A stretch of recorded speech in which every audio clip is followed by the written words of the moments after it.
नमस्कार। मेरा नाम है सत्संग।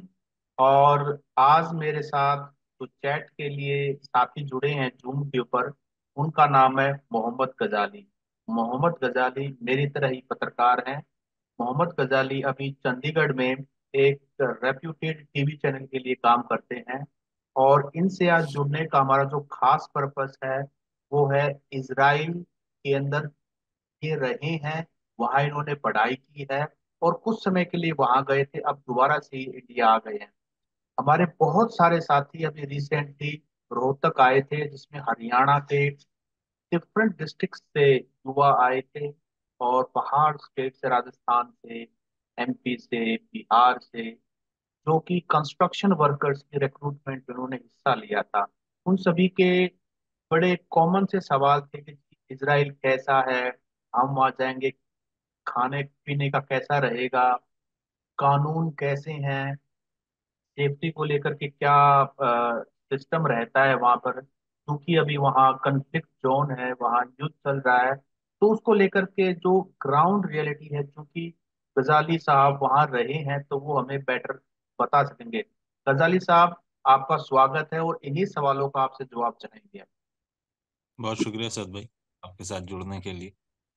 और अगर आप सवाल से शुरू करें तो मैं आपको बताना शुरू करूं, नहीं तो अगर आपकी इजाजत हो तो जी। वैसे अभी भी बता सकते। अभी तो आप जो भी आप शुरू करना चाहें इसराइल के बारे में। इसराइल कैसा जी देश जी है, आप वहाँ क्या करने गए थे और कौन से शहर में थे आप? जी, देखिए कारण भी हैं, कॉन्फ्लिक्ट एक रीजन तो बहुत बड़ा है ही। और दूसरी चीज ये है कि हम लोग हाइफा शहर में रहते थे। वहां पर अगर आप बात करें सिविक इंफ्रास्ट्रक्चर की, तो इंफ्रास्ट्रक्चर बहुत अच्छा है। आप पूरे कंट्री में एक जगह से दूसरी जगह बस और ट्रेन से जा सकते हैं, बस और ट्रेन के लिए पासें बनती हैं। मेरा जो वहां पर कई नॉन स्टूडेंट इंडियन जो हैं, जो वहां पढ़ नहीं रहे हैं लेकिन रहे हैं, उसमें से बहुत ज्यादा तादाद जो है या जो संख्या है वो केयर गिवर्स की है। आप मेल या फीमेल नर्स जिनको कह सकते हैं, कि यहाँ से वो लोग जाते हैं। केरला और साउथ के भी हैं, ज्यादातर साउथ के जो स्टेट्स हैं, केरला आंध्रा वगैरह से, वहां से लोग जाते हैं। और उनके जाने की प्रक्रिया जैसी है, जैसा मैं समझता हूँ या उनसे समझा है, उससे हमारे कंस्ट्रक्शन वर्कर्स के जो लोग जाएंगे उनको भी आइडिया लग जाएगा कि वहाँ कैसे रहते हैं। जैसे जनरली केयर गिवर्स को इंडियन जो एजेंसीज हैं, आप कंसल्टेंट कह लें या जो फैसिलिटेट करते हैं, जो लेके जाते हैं, यहाँ की एजेंसियां वहाँ की एजेंसी से टच में रहती हैं, जिससे रिक्रूटमेंट और वैकेंसी का पता चलता है। उसके बाद मेल या फीमेल नर्स जो होते हैं वो इसराइल जाते हैं और एक परिवार के साथ रहते हैं, जिस परिवार की देख रेख के लिए उन्हें बुलाया गया है। सबसे पहली चीज, अगर खाने पीने की बात करें, तो कई स्टोर हैं वहां पर। कई शहरों में खास करके इंडियन स्टोर है। तेल अवीव में भी है, हाइफा में भी था, और जेरूसलम में भी कई इलाकों में आपको सामान मिल जाएंगे, वेज और नॉन वेज। वेज में आपको सब्जियां भी मिलती हैं, फल भी मिलते हैं। तो जो हो सकता है कि सारी ही चीज ना मिले, लेकिन जनरली अगर इंडियन स्टोर रहता है तो वहां पर सारी ही चीजें मिल जाती हैं, आम खाने पीने की भी। दूसरी चीज, महंगाई का जिक्र मैं कर रहा था। कंट्री है, महंगी है। अगर आपके रहने का ठिकाना वहां पर हो जाता है तो वहां पर, क्योंकि कंस्ट्रक्शन वर्कर्स के अलावा वर्किंग क्लास या जो मैन पावर है वो अक्सर दूसरी कंट्रीज से वहां पर लाया जा रहा है, क्योंकि पास के मुल्कों से उनकी कॉन्फ्लिक्ट है। तो एशिया के दूसरे ममालिक से भी लोग अक्सर वहां काम करते भी रहते हैं। एक तो वो चीप रेट में अवेलेबल हो जाते हैं, क्योंकि बेरोजगारी कई जगह है। तो महंगाई है, आपको सिक्योरिटी का वही इशू है, अटैक्स वगैरह जब होते हैं या कोई टेरर अटैक हो जाए, लेकिन जनरली वहां पर सिक्योरिटी है आपको। क्योंकि कैजुअलिटी में कोई भी हो सकता है, आप भी हो सकते हैं, मैं भी हो सकता हूँ, सड़क पे चलता हुआ कोई भी शख्स हो सकता है। तो शहर, मतलब वहाँ के शहर कह लें कि बहुत अच्छा है, सिक्योरिटी बहुत टाइट है। और आपके खुद के इंटरटेनमेंट के लिए, मतलब छोटा सा मुल्क है जिसमें समुंदर, पहाड़ और रेगिस्तान तीनों, और एक कोने से दूसरे कोने में, छोटा सा देश है तो देश के एक कोने या एक शहर से दूसरे कोने वाले शहर में जाने में आपको बहुत ज्यादा वक्त नहीं लगेगा। 2 3 या 4 घंटे के वक्त, मतलब ड्यूरेशन में आप आना जाना कर सकते हैं। और इंडिया के साथ रिश्ते इसराइल के बहुत अच्छे हैं। तो किसी भी आइडेंटिटी के आप हों, इंडियन पासपोर्ट जो है उसको वहाँ इम्पोर्टेंस मिलती है इंडिया के रिश्तों की वजह से। रात के 11 12 बजे तक चीजें मिलती हैं। और जो उनका शबात एक रिलीजियस डे होता है, पूजा पाठ का जिसको हम कह लें, तो सैटरडे फ्राइडे शाम से लेके सैटरडे शाम तक मैक्सिमम चीजें बंद हो जाती हैं। शहरों में, जो हर शहरों में, कई शहरों में मिक्स लोकेलिटी है जहां अरबी और यहूदी लोग दोनों रहते हैं। तो जिन इलाकों में अरबी ज्यादा होते हैं, कई जगह ऐसी जगहें हैं जहां फ्राइडे और सैटरडे को भी चीजें खुली हुई मिल जाती हैं। खाने में अरबी खाना जो जनरल हम सुनते हैं, फलाफल है या हुमुस है या पीता ब्रेड है, इनके अलावा इंडियन खाने जो चावल दाल रोटी आटा जो है वो बिल्कुल वहां मिलता है। सब्जियां मिलती हैं, मसाले मिलते हैं।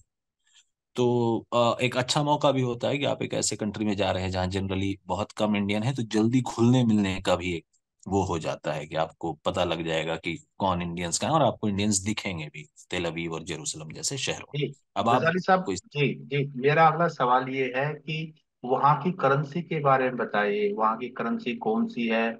और सबसे सबसे बड़ा सवाल ये रहता है कि वहाँ के करेंसी और इंडिया की करेंसी में क्या डिफरेंस है। वहां की करेंसी को शेकल कहा जाता है, SHEKEL। और एक शेकल, और आप समझ लें कि यूएई का दिरहम हो, या सऊदी की जो करेंसी है रियाल हो, तो मिडिल ईस्ट के इन तीनों कंट्रीज की करेंसी की इक्विवेलेंस इंडिया के साथ उतनी ही है, चाहे वो रियाल हो, दिरहम हो या शेकल हो। ये 22-23 रुपए पे फ्लक्चुएट करते रहते हैं, 20 से 23, 22 से 23, 23 से 24। और अभी वहाँ के जो हालात हैं, फिलहाल मैंने चेक नहीं किया कि करेंसी की वैल्यूएशन क्या है, लेकिन जिस तरह के हालात हैं, तो जब ऐसे हालात बनते हैं तो करेंसी की वैल्यू जो है बढ़ती घटती भी रहती है, और जनरली बढ़ती ही है, घटती नहीं है। तो अब आपको मैं वैसे बताऊं कि खर्च का अगर बात करें कि करेंसी एक शेकल जो है इंडिया के 22-23 रुपए के हिसाब से बहुत ज्यादा फ्लक्चुएट होती है, तो 24 तक भी जा सकती है।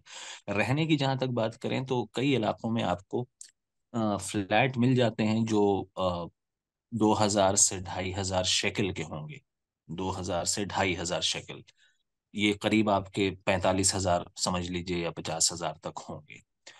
तो उसमें आप 4 लोग रह सकते हैं, 3 लोग रह सकते हैं, और स्टूडेंट्स कई वैसे रहते हैं। तो जब जब मैं सिर्फ आपको उन उन चीज़ों की बात बता रहा हूँ जो मैंने खुद देखा है, तो जब स्टूडेंट्स 3-4 मिलके रहते हैं तो वो आपको 500-800 के करीब आता है, और उसमें आपको बेसिक फैसिलिटी रहती है, होते हैं वो। एक एक चीज और, जो हरियाणा सरकार की बात करें तो उनकी प्रॉमिस है कि वो 6100 शेकल पर मंथ हर श्रमिक को मिलेंगे, हर वर्कर को मिलेंगे। तो क्या ये स्टैंडर्ड वहाँ का इतना ही मिलता है, इससे ज्यादा मिलता है, इससे कम भी है। मैं इसकी जो वहाँ का वेज है, डेली वेज, मुझे लगता है कि ये इससे ज्यादा है। और डेली वेज मतलब जो वेज बोर्ड का समझ लें कि स्टैंडर्ड वेज है, वो ऑब्वियसली इससे थोड़ा ज्यादा होगा। और अभी वहाँ पर लड़ाई का माहौल भी है। दूसरी बात यह है कि जब आप बाहर से किसी को लेके आते हैं तो आप अक्सर इसी कोशिश में रहेंगे कि थोड़ा सस्ता मिल जाए, तभी बाहर से आप लाएंगे कोई चीज। नहीं तो वहां पर अगर सस्ती मिल रही होती तो बाहर से नहीं लाते। तो ये जरूर वॉर या क्राइसिस सिचुएशन है, तो थोड़ा नॉर्मल वेज से वो कम ही होगा। और 6100 में अगर एक इंडिविजुअल रहना चाहे अपने सेविंग्स के साथ भी, कि घर भी कुछ भेज सके, तो रह सकता है, बहुत आराम से रह सकता है। 50,000 हर महीने बचा सकता है, दे सकता है, बचा सकता है। तो पूरे साल के करीब 6 लाख रुपए वो अपना खाना पीना, थोड़ा बहुत घूमना फिरना कर सकता करके भी 6 कर लाख रुपए सकता है साल कर के सकता बचा सकता है। है। आराम से, और आराम ये से। जो ये जो कॉन्ट्रैक्ट है ये 63 मंथ्स का है। अगर कोई भी वर्कर पूरे 5 साल वहां लगाता है तो 6 गुना 5, अब 5 साल लगा देते हैं, 6 गुना 5, यानी कि 30 लाख के करीब वो 5 साल में कमा के ला सकता है, अपना खर्चा पानी हाँ, निकाल के। देखिए सद भाई, इसमें कई लोग जो सुनने वाले हैं वो डिफर भी करेंगे कि भाई अगर 6500 शेकल मिलने हैं और उसमें से अगर आप हिसाब लगाएं 50,000 का, तो वो करीब 2,000 शेकल पड़ जाता है। तो 6500 में से 2,000 चला भी जाए, 2,500 भी चला जाए, तो 3,500-4,000 के करीब बंदे के पास रहता है। और हम लोग वैसी जगह में आप रहे हैं, जैसे 4,000 में अगर आपको 1,000, 1,200, 1,300, 1,400 में कमरा मिल जाए, और आपका 1,000 शेकल मान लेते हैं कि खर्च है खाने पीने का, तो आपको ट्रैवल में कुछ कंसेशन या वो कार्ड मिलते हैं एनुअल बस के और ट्रेन के, जिससे आप एनुअल पास बनवा लें। तो उसको आप रखें, और मुझे उसकी जानकारी फिलहाल नहीं है कि जो लेबरर्स हैं उनके लिए कोई अलग प्रोविजन है या नहीं। मुझे अंदाजा है कि शायद कंस्ट्रक्शन वर्कर्स के लिए हो सकता है कि कम रेट पे, जैसे स्टूडेंट्स को वहाँ 1,200 से 1,400 शेकल के बीच में सालाना कार्ड आपका रिचार्ज हो जाता था, जिससे आप पूरी कंट्री में बस से घूम सकते हैं। गजाली साहब, आप चूंकि पत्रकार हैं, चंडीगढ़ बेस्ड हैं, जिस संदर्भ में मैं बात कर रहा हूँ उस संदर्भ को आप समझ रहे हैं। तो मेरा सवाल ये है कि अगर इस सभी प्रोसेस में भारत सरकार और हरियाणा सरकार, क्योंकि ये बीच में एक तरह से बीच में फैसिलिटेट कर रहे हैं, तो इनकी भी जिम्मेदारी बन जाती है। तो आपको लगता है प्राइवेट एजेंट। कि इनको उन्हीं इलाकों में ले जाया जाएगा जहां पर उस 7 अक्टूबर के अटैक का असर दिखा था, जो गाजा के आसपास के इलाके ज्यादा भीषण तरीके से जो जिन्होंने झेला था वो। जी, इस मामले में जब मैं रिपोर्टिंग कर रहा था तो केंद्र सरकार से नेशनल स्किल डेवलपमेंट कॉरपोरेशन के कुछ ऑफिशियल्स थे, और हरियाणा की तरफ से हरियाणा रोजगार कौशल निगम के भी बंदे थे। तो कोई भी बात करके इस बारे में क्लैरिटी दे करके खुश नहीं दिखा, और बात ही करने को तैयार नहीं थे। इवन जो कैंडिडेट्स आए हुए थे वो भी बार बार पूछ रहे थे कि हमें इसराइल के कौन से सिटी में कहाँ पर ले जाया जाएगा। तो मीडिया को तो उन्होंने कोई ऐसी इंफॉर्मेशन नहीं दी, लेकिन उनको ये कहा गया है डायरेक्टली कि आपको सेफ्टी जोन में ही काम करवाया जाएगा, जहां युद्ध चल रहा है या जहां नुकसान हुआ है वहां पर नहीं ले जाया जाएगा, वहां से काम नहीं करवाया जाएगा। लेकिन इसमें बात ये है कि उनको जो ले जाया जाएगा वो तो जहाँ डैमेज हो चुका है वहीं पे उनसे काम करवाया जाएगा, क्योंकि ये तो स्वाभाविक सी बात है कि अगर आपको इतने बड़े संख्या में आप लोगों को बुला रहे हो, तो और वार वाली सिचुएशन में बुला रहे हो, तो प्रायोरिटी हरदम ही वो इलाका रहता है जो डैमेज हो चुका है, और उसको दोबारा से, जैसे आपने कहा, दोबारा से पैरों पे खड़ा करना है। जी देखिए, जैसे अब आपको सिंपल सा एग्जांपल देता हूं मैं कि अबू धाबी में एक मंदिर बन रहा है, जिसमें कंस्ट्रक्शन वर्कर जो है इंडिया से भी गए हैं।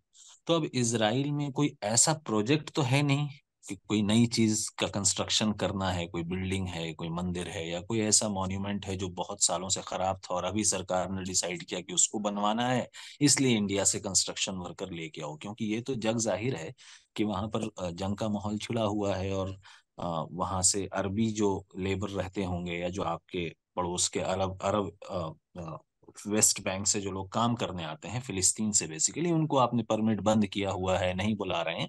तो जंग की वजह से ही आपको मजदूरों का अभाव लगा होगा।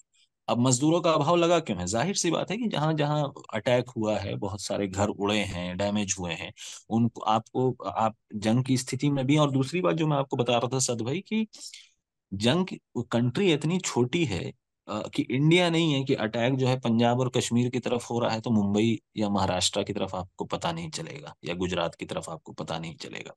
वो कंट्री इतनी छोटी है कि और आपके दोनों बॉर्डर्स खराब हैं। एक गाजा की तरफ है और एक लेबनान की तरफ है। एक लेबनान या जॉर्डन की तरफ है, लेबनान सीरिया की तरफ है। और अभी फिलहाल हर तरफ से टेंशन आप इसराइल में है ही।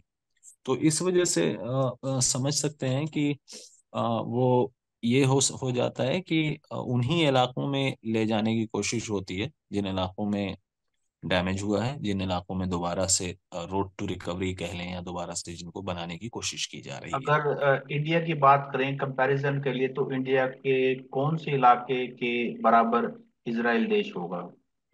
या दो बड़े शहरों को मिलाएं या दो प्रदेशों को मिलाएं तो कितना बड़ा होगा, एक समझने के लिए। इसके लिए आपको ऐसे समझा सकता हूँ कि आप एक शहर से, उनका जो एक बॉर्डर का शहर है उसके दूसरे बॉर्डर के शहर तक जाने में आप 4 घंटे में एक कोने से दूसरे कोने पहुंच सकते हैं, इतना छोटा शहर। वो तो अच्छा, एक आप शहर को क्रॉस कर सकते हैं? आप पूरी कंट्री के एक कोने से दूसरे कोने जाने में 4 घंटे से 5 घंटे तो में आप पहुंच इससे जाएंगे। ज्यादा तो हमारे दिल्ली में लग जाता है। तो और वही चीज है कि उसमें सबसे अहम बात है सद भाई कि हर जो बॉर्डर का इलाका है इनका, वहां पर रहना रिस्की होता है, क्योंकि आपको पता है कि जब अटैक होगा तो ऑब्वियस सी बात है कि बॉर्डर के लोगों पर ही पहले होगा। दूसरी चीज ये होती है कि उन इलाकों में लोग रह रहे हैं तो अनसेफ होता है, लेकिन रहते रहते लोगों की आदत हो जाती है कि सायरन की आवाज हो गई, अब मिसाइल आ कंडीशनिंग हो रहा जाती है, है। या हो जाती है। और अब मुझे नहीं लगता है कि हिंदुस्तान के लोग ऐसे हैं कि कहीं जाके एडजस्ट ना हो सके। तो ट्रैफिक वगैरह के रूल तो वैसे ही बंदा अपने आप, जब हम चंडीगढ़ भी जाते हैं तो खुद सीट बेल्ट लगा लेते हैं कि भाई चंडीगढ़ आने वाला है। तो वहां तो आप जब देखेंगे कि आपके अलावा और कोई है ही नहीं रूल तोड़ने वाला, तो आप चुपचाप आप भी वही करने लगते हैं, स्वभाव बन जाता है ऐसा। तो ओवरऑल अगर देखें तो मौका मतलब कोई खराब अपॉर्चुनिटी नहीं है। और आदमी कमाने के लिए तो कहीं भी जाता है। लेकिन ये है कि इन पहले ही महीने में या उतरते वहां लैंड करने के 10 दिन बाद या 15 दिन बाद ऐसा कुछ नहीं होगा जो आपको समझ ना आए। अली साहब, आखिरी सवाल, क्योंकि हमारे पास वार्निंग भी आ गई है कि हमारा रिकॉर्डिंग का टाइम भी ओवर होने वाला है। भाषा को जी लेकर के, क्योंकि ये एक ऐसा होता है कि आप अगर अपने घर वालों को, अपने देश को, अपने प्रदेश को मिस करते हैं, तो एक भाषा का भी होता है। हालांकि बहुत सारे श्रमिक इंडिया से जाएंगे, वहाँ पहले भी हैं, तो भाषा को लेकर क्या हिंदी वहाँ समझते हैं, या मतलब जी। उसको लेकर के क्या है, वो थोड़ा और अपडेट दे दीजिए। तो भाई वो किसी भी फॉरेन कंट्री की तरह है कि इंग्लिश थोड़ा मोड़ा आप बोलना सीख जाएंगे तो वो भी समझ जाते हैं। क्योंकि खाने की भी चीज बहुत सारी सिमिलर मिल जाती है, दिख जाती है। ब्रेड के कई शेप हैं, रोटी के कई शेप हैं, तो आप वो कर लेंगे। खाने में वेज नॉन वेज आप जैसे शब्द बोलेंगे वो समझ लेंगे। जनरली वहां पर भाषा को लेकर मसला होता है कई जगह, क्योंकि कई लोग अंग्रेजी बोलते ही नहीं है। तो वो मसला होता है, लेकिन उसी इलाके में आपको वैसे भी मिल जाएंगे जो भाषा समझते हैं। अब ऐसा तो कोई देश रहा ही नहीं जहां आप जाके इस मसले से जूझें कि भाषा नहीं, भाषा की वजह से हम देश छोड़ दें, या भाषा की वजह से बहुत ज्यादा दिक्कत है। जर्मनी वगैरह में होता है कि बहुत लोग जर्मन बोलते हैं, वही हाल यहाँ भी है। लेकिन अंग्रेजी के कुछ टूटे फूटे शब्द बोलकर तो हम सब काम चला लेते हैं। तो वहां भी वो चल जाएगा, ऐसा कोई बहुत बड़ा मसला नहीं होगा। और अरबी हो या दूसरे यहूदी हो, ज्यू या अरब जिनको हम कहते हैं वहां पर, तो दोनों ही कम्युनिटी का इंडिया के साथ रिलेशन अच्छा है। अरबियों के साथ तो हमारा व्यापार कई सालों से चल रहा है, मसाले का, खाने पीने का। तो उन खाने पीने की चीजें भी ऐसी होती हैं कि आपको आसानी से मिल जाएगी, उनको खरीदने या बोल चाल में या हिसाब में आपको कोई मसला नहीं। जी गजाली साहब, अभी अभी के लिए आपसे विदा लेंगे, और हमारे इस वीडियो को अपलोड करेंगे। और अगर इस तरह के कोई और सवाल आए, हो सकता है कि कुछ ऐसे जी सवाल आए जो अभी मेरे और आपके जहन में नहीं है, क्योंकि जिनको नहीं जाना नहीं, है बिल्कुल आखिरकार, उनकी कंसर्न्स बहुत हो सकती हैं। तो हम एक दूसरा बिल्कुल। वीडियो फिर कभी रिकॉर्ड कर लेंगे। और आपने हमें जरूर। इतनी जानकारी दी उसके लिए